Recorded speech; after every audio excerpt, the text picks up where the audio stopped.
Hello and welcome to study 24 HR. तो स्वागत है एक बार फिर से आप सभी का हमारे करंट अफेयर्स के सेशन में, जिसमें हम लोग डिस्कस करते हैं पूरे हफ्ते भर का वीक का करंट अफेयर्स।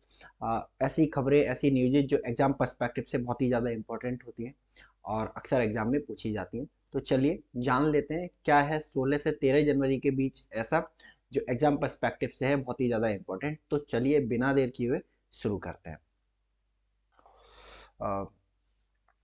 अभी हाल ही में आप ही को पता है सब सब लोगों को कि भाई रशिया यूक्रेन का वॉर चल रहा है।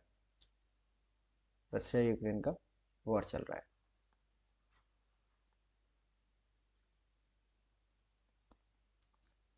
ठीक है, 2 साल से ऊपर हो गए हैं इसको, है ना। फरवरी 24 फरवरी को इसको पूरे 2 साल हो जाएंगे और ये रुकने का नाम ही नहीं ले रहा है। तो शुरू शुरू में क्या था कि भाई यूक्रेन लड़ रहा था रशिया के साथ में, बहुत ताकत के साथ लड़ रहा था, क्योंकि उसे सपोर्ट मिल रहा था यूएसए जैसी कंट्री से, यूएसए, यूके और फ्रांस जैसी कंट्री से, सॉरी।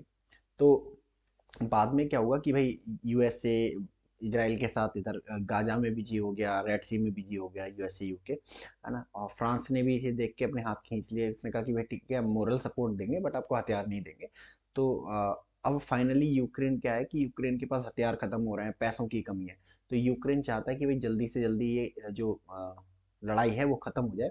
तो अभी हाल ही में यूक्रेन ने रिक्वेस्ट करी एक कंट्री को कि हमारी जो वॉर है रशिया के साथ जो चल रही है उसको रुकवा दीजिए।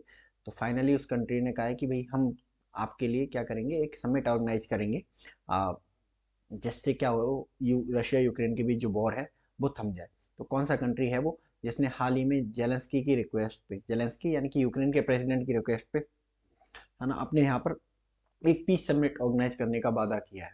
ठीक है, तो ये कंट्री है स्विट्जरलैंड। यू है ना, है ना, स्विट्जरलैंड होस्ट करने वाला है इसको।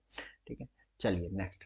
अभी हाल ही में क्या हुआ कि जो रेड सी है, ठीक है, रेड सी आप देखोगे कि ये इंडिया है, और यहाँ पे ये पाकिस्तान है, फिर ये यहाँ पे सऊदी अरब वगैरह वगैरह अरबिक कंट्री है, और यहाँ से ये अफ्रीका शुरू हो जाता है।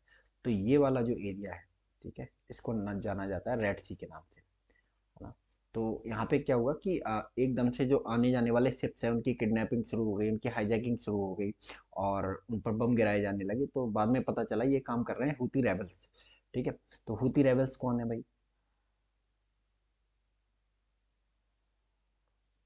हुती रेबल्स, हुती रेबल्स क्या है, ये एक विद्रोही संगठन है, जो कि काम करता है आपका यमन में।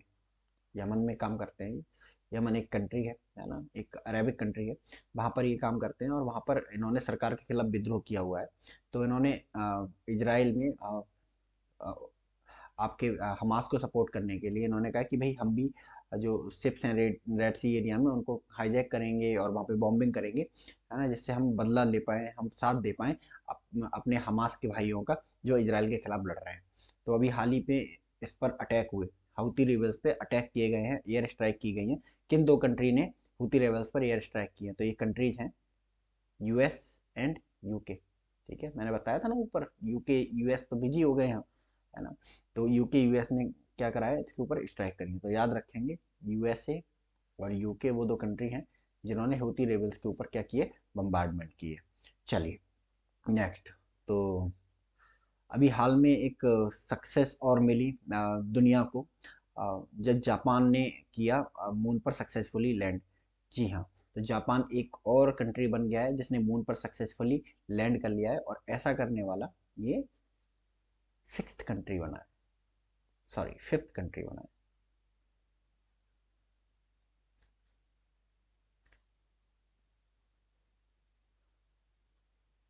फिफ्थ कंट्री बना है, फिफ्थ कंट्री बना है। पहले चार कंट्री कौन है? सबसे पहले यूएसए ने लैंड किया मून पर, देन रशिया, उस समय इसको यूएसएसआर के नाम से जानते थे, इसने लैंड किया। फिर चाइना ने लैंड किया, और अभी हाल ही में पिछले साल इंडिया बनाया चौथा कंट्री जिसने लैंड किया मून पर। और इंडिया के बाद जापान जो है फिफ्थ कंट्री बना है जिसने मून पर सक्सेसफुली लैंड किया है। ठीक है, तो जापान वो कंट्री है जिसने मून पर सक्सेसफुली लैंड किया है, और वो फिफ्थ कंट्री है। तो इसके लैंडर का नाम था, जैसे हमारे लैंडर का नाम विक्रम था, इसके लैंडर का नाम था स्लिम। स्लिम की फुल फॉर्म है smart smart lander for investigating getting moon, slim. ठीक है, और इसको बनाया गया जाक्सा के द्वारा, जो जापान की स्पेस एजेंसी है, जैसे हमारी इसरो है वैसे ही जापान की जाक्सा है। इसकी फुल फॉर्म क्या है? Japan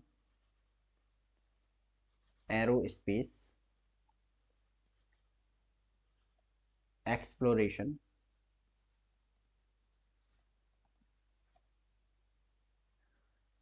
agency. ठीक है, तो इसने लैंड किया है मून पर, तो याद रखेंगे।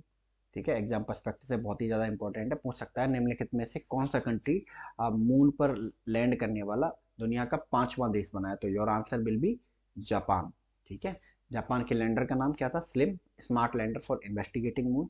ठीक है, और जापान की स्पेस एजेंसी का नाम जाक्सा है, जापान एरोस्पेस एक्सप्लोरेशन एजेंसी। ठीक है, याद रखेंगे इसे। चलिए नेक्स्ट। अभी हाल ही में जो यूएनडीपी है, यूएनडीपी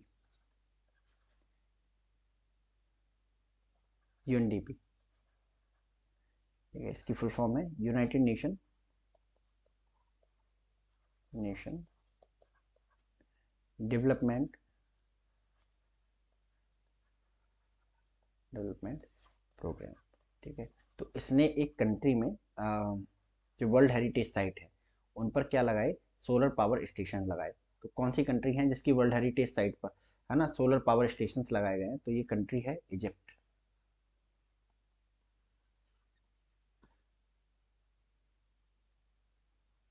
इजिप्ट इंपॉर्टेंट है, याद रखेंगे। चलिए नेक्स्ट। NAM summit. नैम क्या है? Non align movement. Non align movement. ठीक है, ये एक ग्रुप है ना, ऐसे कंट्रीज का जो कोल्ड वॉर के टाइम पे बने थे। कोल्ड वॉर जब हो रहा था तो क्या था कि कुछ कंट्री यूएसए के साइड चले गए, तो कुछ कंट्री रशिया के साइड चले गए। ठीक है, बट कुछ कंट्री ऐसी भी थी जो किसी साइड नहीं थी। ठीक है, तो ऐसे ही कंट्रीज ने एक ग्रुप बनाया जिसको नाम दिया नैम। इंडिया इनमें से एक था। इंडिया ना तो यूएसए की साइड था ना रशिया की साइड में था। ठीक है, तो इन्हीं कंट्रीज ने मिलकर नैम नाम का ग्रुप बनाया। तो यूएसए के साथ जो कंट्री गए उनको कहा जाने लगा first world country, world country. Russia के साथ गए वो कहलाए सेकेंड वर्ल्ड कंट्री। ठीक है, और जो नैम के साथ गए उन्हीं कंट्री को आज क्या बोला जाता है? Third world country. ठीक है, तो इसका भी सबमिट हुआ, 19 सबमिट हुआ। कहाँ पर हुआ है? ये सबमिट हुआ है कंपाला, जो कि युगांडा की राजधानी है। ठीक है, कंपाला युगांडा की राजधानी। इंपॉर्टेंट है एग्जाम पर्सपेक्टिव से, याद रखेंगे इसको। ठीक है, चलिए नेक्स्ट। अभी हाल ही में एक कंट्री को world WHO World Health Organization ने मलेरिया फ्री सर्टिफिकेशन दिया, यानी कि WHO के अकॉर्डिंग अब वहाँ पर मलेरिया नाम की बीमारी नहीं पाई जाती है। तो कौन सा कंट्री है जो WHO के द्वारा मलेरिया फ्री डिक्लेयर किया गया है? ठीक है, तो ये कंट्री का नाम है कैबो वर्डे। कैबो वर्डे। ठीक है, ऐसे हिंदी में से ऐसे लिखते हैं, कैबो वर्डे। ठीक है, ये पश्चिम अफ्रीका में एक कंट्री है, आइलैंड कंट्री है एक्चुअली ये।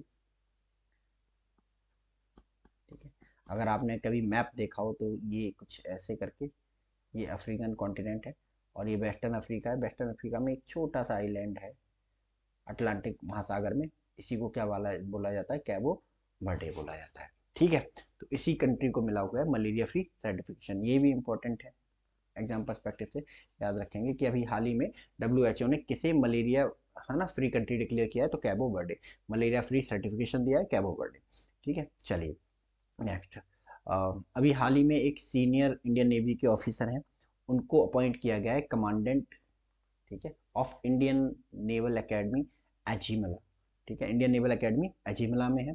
ठीक है, इसका कमांडेंट यानी कि इसका चीफ अपॉइंट किया गया है, तो इनका नाम है vice admiral, vice admiral Vineet McCarthy, ठीक है, वाइस एडमिरल विनीत मकार्थी को अपॉइंट किया गया है commandant of Indian Naval Academy ऐसे मिला, ठीक है, याद रखेंगे इसको। चलिए next, RuPay premier volleyball league season 3, है ना, जैसे आईपीएल होता है वैसे ही वॉलीबॉल लीग भी हमारे देश में होती है हर साल, तो उसका सीजन 3 है। तो सीजन 3 के लिए ब्रांड एम्बेसडर अपॉइंट किया गया है एक इंडियन एक्टर को। तो कौन से इंडियन एक्टर हैं जिनको अपॉइंट किया गया है RuPay prime volleyball league season 3 का ब्रांड एम्बेसडर? तो इनका नाम है ऋतिक रोशन, ठीक है, ऋतिक रोशन को अपॉइंट किया गया है, ठीक है, brand ambassador of volleyball league season 3, ठीक है, याद रखेंगे इसको। चलिए नेक्स्ट, अभी हाल ही में सशस्त्र सीमा बल, ठीक है, जैसे आप एसएसबी के नाम से जानते हैं, कुछ लोग आप में से इसका पेपर भी देंगे एसएसबी, ठीक है, तो एसएसबी का जो चीफ होता है वो डायरेक्टर जनरल होता है, डीजी होता है।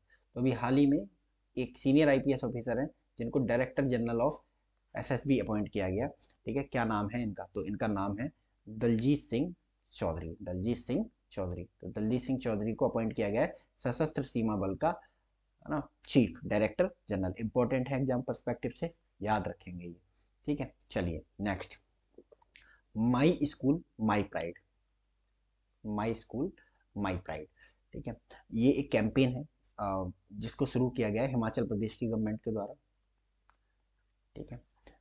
किस लिए शुरू किया गया है कि हिमाचल प्रदेश के जो गवर्नमेंट स्कूल्स हैं उनकी स्थिति सुधारने के लिए, उनके जो एजुकेशनल स्टैंडर्ड्स हैं उनको ऊपर उठाने के लिए इसको हाल ही में शुरू किया गया है। तो आपसे पूछा जा सकता है एग्जाम में कि निम्नलिखित में से किस देश ने, किस स्टेट ने, प्रदेश ने my school my pride campaign की शुरुआत की है, ठीक है, तो आपका आंसर होगा हिमाचल प्रदेश, ठीक है। किसके लिए किया है ना, जो गवर्नमेंट स्कूल हैं उनमें जो एजुकेशन की स्थिति है उनको सुधारने के लिए, ठीक है, और स्टूडेंट ग्रोथ को बढ़ावा देने के लिए इसको शुरू किया गया है, ठीक है। चलिए नेक्स्ट,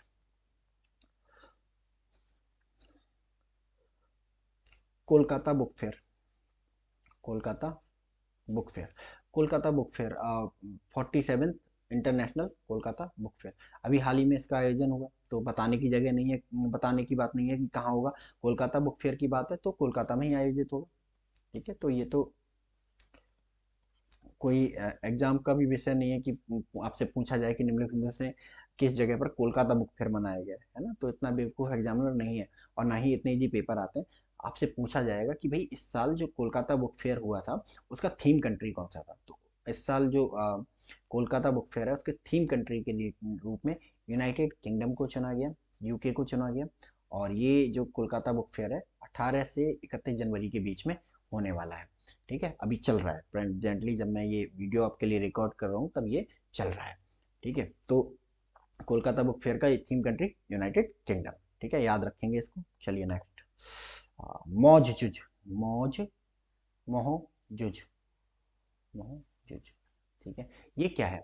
ये आपने अगर सुना हो तमिलनाडु की जल्लीकट्टू की तरह है, एक ट्रेडिशनल बफेलो फाइट है, ठीक है, फाइट है, ठीक है, जिसको दोबारा से शुरू किया गया है असम में, ठीक है। असम की एक बफेलो फाइट हुआ करती थी, बंद कर दिया गया था इसको हिंसात्मक होने की वजह से, बट अब इसको दोबारा शुरू किया गया है।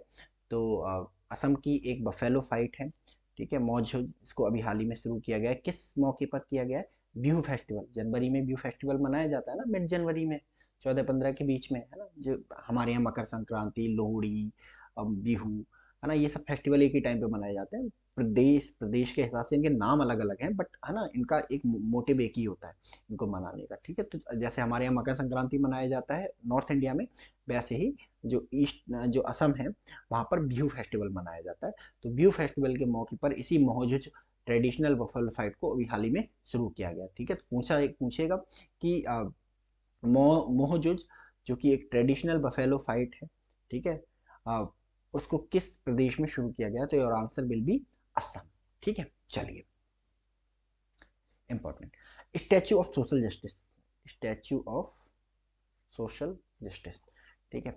अब स्टैच्यू ऑफ आपने सुना होगा, statue of equality, statue of unity, statue of unity किससे रिलेटेड है? Statue of unity, statue of unity किससे रिलेटेड है ये statue of unity? Statue of unity related है सरदार पटेल से। पटेल से क्यों रिलेटेड है ना? क्योंककि इन्होंने पूरे देश को यूनिट यूनिट करने का प्रयास किया, यूनाइट करने का प्रयास किया, है ना? और यूनाइट किया भी, है ना? 543 जो 565 जो रियासतें थी उनको भारत में मिलाया। भारत का जो आज मैप आपको दिखता है वो सरदार पटेल की देन है। ठीक है, तो वैसे ही स्टैच्यू पूरे देश को यूनाइट करने के कारण सरदार पटेल की जो मूर्ति है, ठीक है, उसको स्टैच्यू ऑफ यूनिटी कहा जाता है। तो स्टैच्यू ऑफ सोशल जस्टिस किसी मूर्ति को कहा जाएगा? ठीक है, तो स्टैच्यू ऑफ सोशल जस्टिस कहा जाएगा डॉक्टर भीमराव अंबेडकर की मूर्ति को कहा जाएगा। बट वो वैसी बात है क्योंकि सोशल जस्टिस के बहुत बड़े नेता माने जाते हैं, बहुत बड़े पुरोधा माने जाते हैं। देश में कास्टिज्म के खिलाफ था ना, इनका एक अहम योगदान था। ठीक है, तो अभी हाल ही में इनकी सबसे लंबी प्रतिमा जिसे स्टैच्यू ऑफ सोशल जस्टिस कहा गया, ठीक है, वो लगाई गई। ठीक है, जिसकी लंबाई कितनी है? 206 फीट है।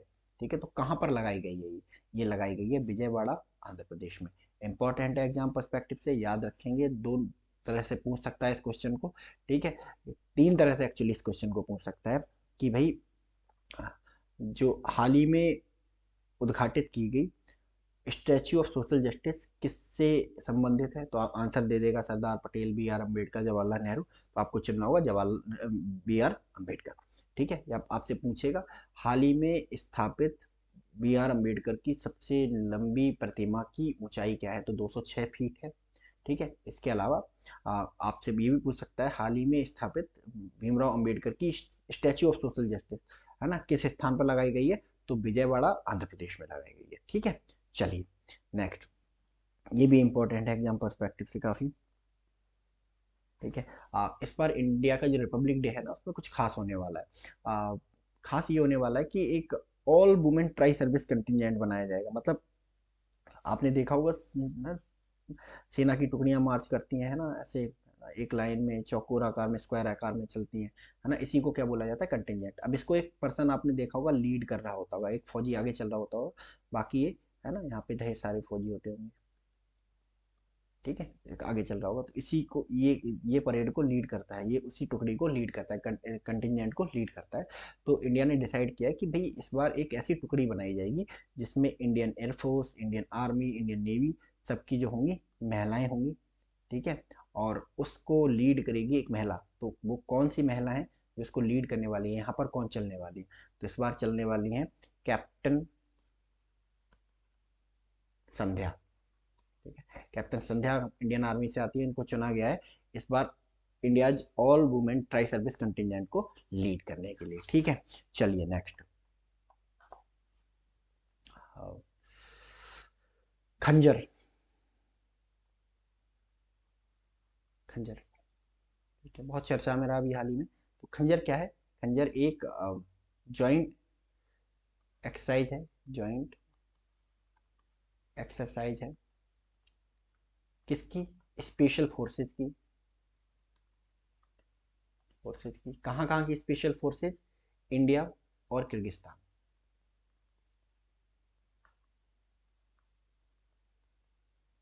India Kyrgyzstan.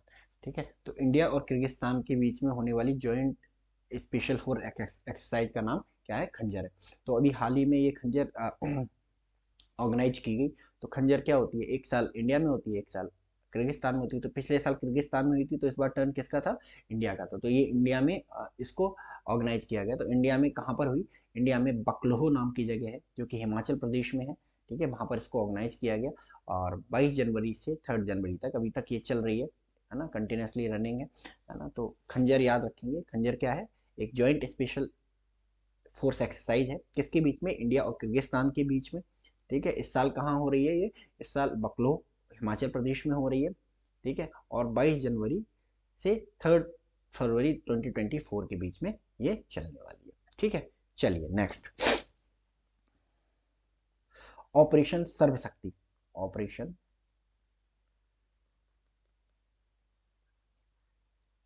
Operation Sarvashakti. Operation Sarvashakti क्या है ना? ऑपरेशन सर्वशक्ति ये हाल ही में इंडियन आर्मी ने लॉन्च किया है। अभी हाल ही में क्या देखा गया कि जम्मू कश्मीर में जो टेररिस्ट एक्टिविटीज हैं वो फिर से बढ़ने लगी, आतंकवादी हमले बढ़ने लगे हैं ना, कई सारे आतंकवादी हमले हुए हैं, हमारे जवान भी शहीद हुए हैं। ठीक है, तो एक बार फिर इस आतंकवाद का सर कुचलने के लिए इंडियन आर्मी ने लॉन्च किया है ऑपरेशन सर्वशक्ति।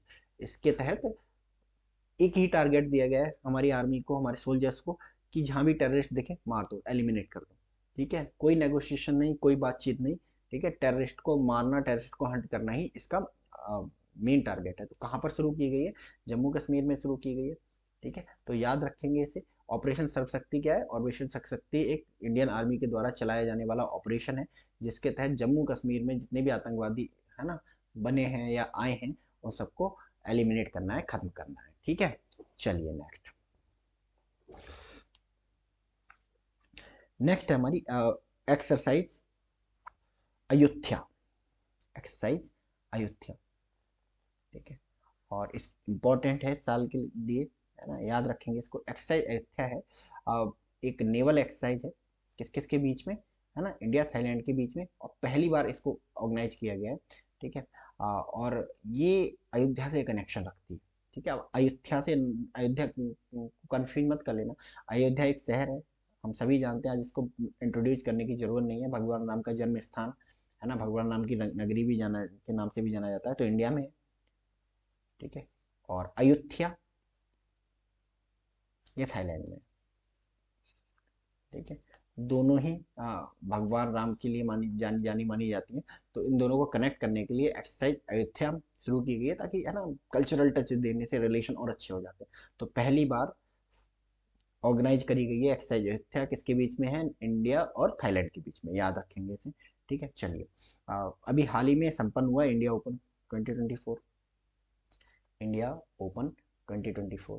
ठीक है, जैसे बहुत सारे इंडोनेशिया ओपन होता है, मलेशिया ओपन होता है, बस ये इंडिया ओपन है। ठीक है, क्या है? एक बैडमिंटन चैंपियनशिप है। बैडमिंटन चैंपियनशिप है, बैडमिंटन चैंपियनशिप। ठीक है, तो अभी हाल ही में इसे किसने जीता है? इसे जीता है ताई जू इंग ने। ताई जू यंग ने जीता है वुमेन कैटेगरी में, और ये बिलोंग करती हैं ताइवान से। ठीक है, जिसे चीन चाइनीज ताइपे भी लिखा जाता है, चाइनीज ताइपे भी लिखा जाता है, तो ताइवान से बिलोंग करती हैं। और चाइनीज ताइपे भी इससे लिखा जाता है, ताई जू इंग। तो याद रखेंगे, इस साल का इंडिया ओपन 2024 किसने जीता है? ये जीता है ताई जू इंग ने जीता है। ठीक है, चलिए नेक्स्ट। अभी हाल ही में क्या हुआ कि जो स्पेनिश फार्मूला नंबर 1 रेस है, फार्मूला नंबर 1 ग्रैंड प्रिक्स है। ठीक है, इसका प्लेस बदल दिया गया है। बार्सिलोना में होती थी अब तक, अब इसको नए सिटी में, स्पेन के नए सिटी में ऑर्गेनाइज किया जाएगा। स्पेनिश ग्रैंड प्रिक्स का मतलब स्पेन में होगी, है ना, तो स्पेन के बार्सिलोना में होती थी। अब की एक नया प्लेस बनाया गया है, नई जगह पर ट्रैक तैयार किया गया है, वहां पर इसको ऑर्गेनाइज किया जाएगा फ्रॉम 2026। ठीक है, तो कहाँ पे, किस शहर में? स्पेन का मैड्रिड शहर। ठीक है, 2026 से होस्ट करने जा रहा है Spanish formula number 1 grand prix 2026। याद रखेंगे इसे, बहुत इंपॉर्टेंट है। ठीक है, नेक्स्ट। अभी हाल ही में अभी तक जो इंडिया के नंबर 1 चेस प्लेयर है ना, इंडिया के नंबर 1 चेस प्लेयर किसको माना जाता है? विश्वनाथन आनंद को माना जाता था। विश्वनाथन आनंद को अब हरा दिया है, पीछे छोड़ दिया है। ठीक है, एक यंग इंडियन चेस प्लेयर ने, और उसका नाम है प्रागनंदा, आर प्रागनंदा। ठीक है, और ये बन गए हैं इंडिया के नंबर 1 चेस प्लेयर। तो बहुत फेमस है ना, इसमें सोचने की भी जरूरत नहीं है। अगर एग्जाम में पूछा जाए हाल ही में कौन विश्वनाथन आनंद को पछाड़कर इंडिया के पहले नंबर 1 चेस प्लेयर बने हैं, तो आपका आंसर होगा आर प्रागनंदा। ठीक है, चलिए नेक्स्ट। अभी हाल ही में आईसीसी ने अपॉइंट किए first female neutral umpire in bilateral series. ठीक है, first female neutral umpire in bilateral series. अब ये फीमेल तो समझ में आता है, फर्स्ट फीमेल न्यूट्रल एम्पायर क्या होता है? न्यूट्रल एम्पायर कैसे होते हैं? जैसे मान लो इंडिया और बांग्लादेश के बीच में मैच चल रहा है, और एम्पायर भी होते हैं मैच में, तो मान लो एम्पायर इंग्लैंड का हो। ठीक है, तो मैच दो कंट्रीज के बीच में चल रहा है और एम्पायर तीसरे कंट्री का, तो इसी एम्पायर को क्या बोला जाएगा? न्यूट्रल एम्पायर, क्योंकि ना तो ये इंडिया से बिलोंग करता है, ना ये बांग्लादेश से बिलोंग करता है। तो ऐसी पहली फीमेल न्यूट्रल एम्पायर अपॉइंट की गई है आईसीसी के द्वारा। ठीक है, इनका नाम क्या है? इनका नाम है शू रैडफर्न। ठीक है, ये इंग्लैंड के लिए क्रिकेट भी खेल चुके हैं, स्यू रेडफर्न। ठीक है, तो याद रखेंगे इनको। ये है, बनी है आईसीसी की पहली फीमेल न्यूट्रल अंपायर। ठीक है, चलिए नेक्स्ट। अभी हाल ही में फीफा फुटबॉल अवार्ड दिए गए। ठीक है, बहुत प्रेस्टिजियस अवार्ड होते हैं, हाईएस्ट अवार्ड माने जाते हैं फुटबॉल के। ठीक है, तो ये किस किस को मिला? ठीक है, men's player of the year किसको बनाया गया इसके अंदर अंतर्गत? ये बनाया गया है लियोनल मैसी को। ठीक है, और women player of the year बनाया गया है एतना एतना बोनमाती को। एतना बोनमाती को बनाया गया। ठीक है, इंपॉर्टेंट है एग्जाम पर्सपेक्टिव से, याद रखेंगे इनको। ठीक है, तो फीफा फुटबॉल अवार्ड में men's player of the year Lionel Messi को बनाया गया है, तो women player of the year एतना बोनमाटी को बनाया गया है। ठीक है, चलिए नेक्स्ट। तो फाइनली जो है, राम मंदिर के उद्घाटन के बाद अब चर्चा चलिए कि भाई जो मस्जिद के लिए ज़मीन बनी है उस पर मस्जिद बनाया जाए। तो हाल ही में इंडो इस्लामिक कल्चरल फाउंडेशन, ठीक है, इंडो इस्लामिक कल्चरल फाउंडेशन, जिसको IICF भी बोला जाता है, ठीक है, उसने डिसाइड किया है कि भाई अब वो बनाएगा मस्जिद अयोध्या में ही। ठीक है, और इस मस्जिद का नाम दिया गया है, एक नया नाम दिया गया है। इसका नाम बाबरी मस्जिद नहीं होने वाला है, नया नाम दिया गया है। तो इस मस्जिद का नाम होगा मस्जिद मोहम्मद बिन अब्दुल्ला। मस्जिद मोहम्मद बिन अब्दुल्ला। मस्जिद मोहम्मद बिन अब्दुल्ला। ठीक है, चलिए, तो इम्पोर्टेंट है एग्जाम पर्सपेक्टिव से, याद रखेंगे जो अयोध्या में मस्जिद बनने जा रही है उसका नाम क्या है? मस्जिद मोहम्मद बिन अब्दुल्ला। ठीक है, चलिए, तो अयोध्या का राम मंदिर है ना, अभी इनॉग्रेट किया गया प्राइम मिनिस्टर नरेंद्र मोदी के द्वारा। पूरे देश ने टीवी पर देखा। क्या था? 22 जनवरी 2024। 22 जनवरी 2024 को इनॉग्रेट किया गया है ना अयोध्या के राम मंदिर को। ठीक है, तो बहुत धूमधाम से पूरे देश ने सेलिब्रेट किया। राम मंदिर की जो मूर्ति है वो बड़ी चर्चा में रही। ठीक है, और बहुत सारे अतिथि, मुकेश अंबानी, बहुत सारे फिल्म स्टार्स, मतलब पूरा देश ही लगभग है ना अयोध्या में उस दिन पहुंचा हुआ था। पूरा देश सेलिब्रेट कर रहा था इसको। ठीक है, तो 22 जनवरी को इनॉग्रेट किया गया है अयोध्या का राम मंदिर, है ना, प्राइम मिनिस्टर नरेंद्र मोदी के द्वारा। ठीक है, चलिए next. Anuvadini app. Anuvadini app, what is this Anuvadini app? ठीक है, अनुवादिनी ऐप सेंट्रल गवर्नमेंट के द्वारा लॉन्च किया गया है। और ये एक आर्टिफिशियल ड्रिवन प्लेटफॉर्म है ना, जिसका काम होगा कि जो स्टडी मटेरियल है ना, जैसे एनसीईआरटी वगैरह की जो बुक्स हैं उनको इंडियन लैंग्वेजेस में अवेलेबल कराया जाए। ठीक है, तो अनुवादनी ऐप सेंट्रल गवर्नमेंट के द्वारा लॉन्च किया गया है, और इसका जो मेन मोटिव है, इसका मेन पर्पज है वो क्या है कि जो स्टडी मटेरियल है वो इंडियन लैंग्वेज में, जैसे हिंदी वाला अगर हिंदी में बुक्स पढ़ना चाहता है तो उसको हिंदी में अवेलेबल होंगी, कि तेलुगु में पढ़ना चाहता है तेलुगु में अवेलेबल होंगी, तमिल में पढ़ना चाहता है तमिल में अवेलेबल होंगी। तो ये सब काम करेगा अनुवादिनी ऐप, एक आर्टिफिशियल इंटेलिजेंस ड्रिवन प्लेटफॉर्म। ठीक है, याद रखेंगे इसे। चलिए नेक्स्ट, फारसी, है ना। ठीक है, फारसी को बनाया गया है इंडिया की नई क्लासिकल लैंग्वेज। ठीक है, इंडिया में 6 क्लासिकल लैंग्वेज थी अभी तक। ठीक है, अब बढ़कर क्या हो जाएंगी? 7 हो जाएंगी। तो वो 7वीं लैंग्वेज कौन सी है? ठीक है, फारसी है। फारसी आपको पता होगा, मुगल दरबार में फारसी जो थी एक नेशनल लैंग्वेज हुआ करती थी। इसी में सारे ट्रांजेक्शन, इसी में सारी बातचीत हुआ करती थी। और फारसी जो है ईरान की लैंग्वेज है। ठीक है, अब आप कह रहे हो ईरान की लैंग्वेज यहाँ का कर रही है। ठीक है, तो ईरान का पहले नाम पर्शिया था। ठीक है, जब ईरान एक मुस्लिम बाहुल्य कंट्री नहीं था तो उसका नाम पर्सिया था। तो पर्सिया की लैंग्वेज क्या थी? पारसी, है ना, पर्शियन। पर्शियन लैंग्वेज थी, जिसको हम लोगों ने क्या कर दिया? फारसी को कहने लगे। तो फारसी लैंग्वेज पर्शियन लैंग्वेज है, जो ईरान में आज भी बोली जाती है। तो पर्शिया फारसी को डिक्लेयर कर दिया न्यू क्लासिकल लैंग्वेज। हमारे विदेश मंत्री के एस जयशंकर साहब अभी गए थे कुछ दिन पहले ईरान में, तो वहाँ उन्होंने ये डिक्लेरेशन किया। ठीक है, तो एग्जाम पर्सपेक्टिव से बहुत इंपॉर्टेंट है, याद रखेंगे इसको। अब 7 क्लासिकल लैंग्वेज हो गई है, किसको ऐड किया गया है? फारसी को ऐड किया गया है। चलिए नेक्स्ट, आर्टिफिशियल रीफ। ठीक है, अभी हाल ही में हमारे जो यूनियन मिनिस्टर हैं, ठीक है, परसोत्तम रूपाला साहब, उन्होंने लॉन्च की आर्टिफिशियल रीफ। ठीक है, और कहाँ पर कहीं? वाई जिनजैम में। वाई जिन जैम, वाई जिन जैम। ठीक है, कहाँ पे है ये वाई जिन जैम? वाई जिन जैम है केरला में। केरला में। ठीक है, तो केरला में इसको आर्टिफिशियल रीफ प्रोजेक्ट का उद्घाटन किया। आर्टिफिशियल रीफ लगाई क्यों जा रही है? आर्टिफिशियल रीफ देखो, जो कोरल रीफ्स होते हैं, वो जो फिशेज फिशेज के रहने का और खाने का बहुत बढ़िया अड्डा होती है, यानी कि रोटी कपड़ा मकान की व्यवस्था करती हैं, है ना। यानी कि उनके लिए फूड भी प्रोवाइड करेंगी, उनके लिए शेल्टर भी प्रोवाइड करेंगी। ठीक है, तो बहुत ज़्यादा बेनिफिशियल होती है। तो जहाँ रीफ्स होती हैं वहाँ पे फिश बहुत ज़्यादा मात्रा में पाई जाती हैं। तो इसी के पीछे, प्रोजेक्ट के पीछे मंशा ये है कि जब हम आर्टिफिशियल रीफ्स बनाएंगे तो वहाँ पे फिश भी आएंगी, रहने आएंगी, तो हम वहाँ पे फिशिंग है ज़्यादा मात्रा में कर सकेंगे और फिशिंग प्रोडक्शन बढ़ा सकेंगे, जिससे लोकल लोगों की इनकम क्या होगी, बढ़ेगी। ठीक है, चलिए नेक्स्ट।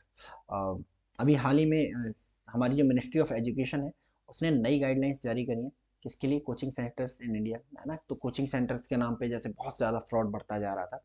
ठीक है, तरह तरह के वादे किए जा रहे थे, लोग बच्चों को मिसगाइड करके बुलाया जा रहा था, उनकी ज़िंदगियां बर्बाद हो रही थी। तो कोचिंग सेंटर्स की इस निरंकुशता पर, इस तानाशाही पर रोक लगाने का प्रयास किया है मिनिस्ट्री ऑफ एजुकेशन के द्वारा। अ, दो मेन चीज़ें, है ना, जो इस गाइडलाइंस में जारी करी गई है, वो ये है कि टीचर की मिनिमम क्वालिफिकेशन डिसाइड की गई है।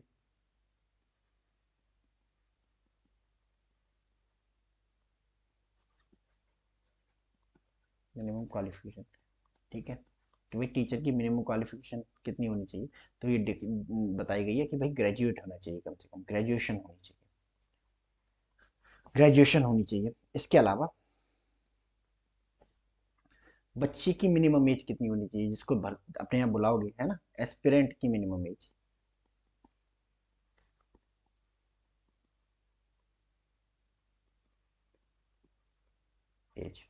ठीक है, ये 16 साल से कम नहीं होनी चाहिए। ठीक है, तो टीचर की ग्रेजुएशन और बच्चे की 16 साल। ठीक है, तो इन गाइडलाइंस में ये बताया गया है, तो इनको याद रखेंगे। चलिए नेक्स्ट। अभी हाल ही में जो हमारे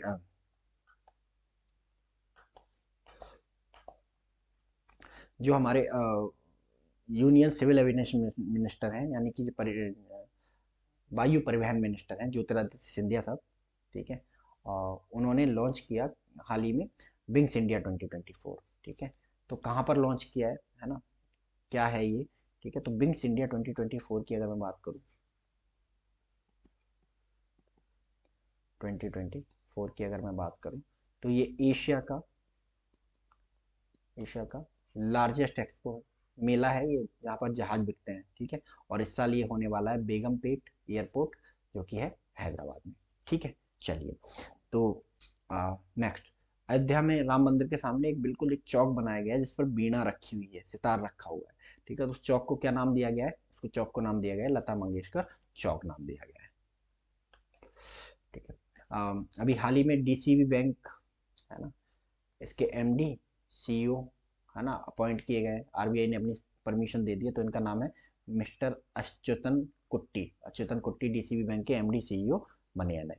ठीक है, money to India, money to India app launch किया गया है, एक मोबाइल बैंकिंग ऐप है। इसको लॉन्च किया गया है आईसीआईसी बैंक के द्वारा। ठीक है, जिससे कनाडा में रहने वाले जो भारतीय लोग हैं इस ऐप के थ्रू डायरेक्टली इंडिया में पैसा भेज सकेंगे किसी बैंक में। ठीक है, तो उसको याद रखना है, money to India ICIC bank. ठीक है, इसके अलावा अभी हाल ही में एक बैंक ने लाइसेंस के लिए अप्लाई किया है, ताकि वो सिंगापुर में अपनी बैंकें खोल सके, अपने ब्रांचेज खोल सके। तो कौन सा बैंक है जो सिंगापुर में अपनी ब्रांचें खोलने जा रहा है और उसके लिए लाइसेंस दिया है, तो ये बैंक है हमारा HDFC बैंक। ठीक है, HDFC बैंक है, HDFC bank aims for Singapore expansion with banking license application. ठीक है, तो HDFC बैंक ने अभी हाल ही में सिंगापुर की जो बैंकिंग अथॉरिटी है उसको एक एप्लीकेशन दी है कि भाई हमें दे दो लाइसेंस, और हमें एक बैंक खोलना है आपके यहाँ पे। ठीक है, तो HDFC बैंक ने ये किया है। ठीक है, चलिए, तो ये रहा आपका करंट अफेयर्स इस वीक का। और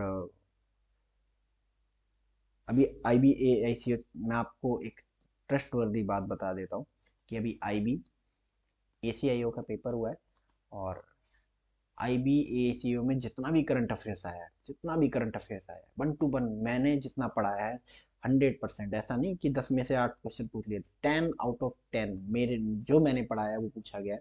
ठीक है, तो मैं अब ये बात दावे के साथ कह सकता हूँ कि आप मेरे नोट्स पर रिलाई कर सकते हैं। ठीक है, तो आप इन वीडियोज को बार बार देखिए और अच्छे से अपनी पढ़ाई कीजिए। तो आज के लिए इतना ही। So thank you so much and God bless you all.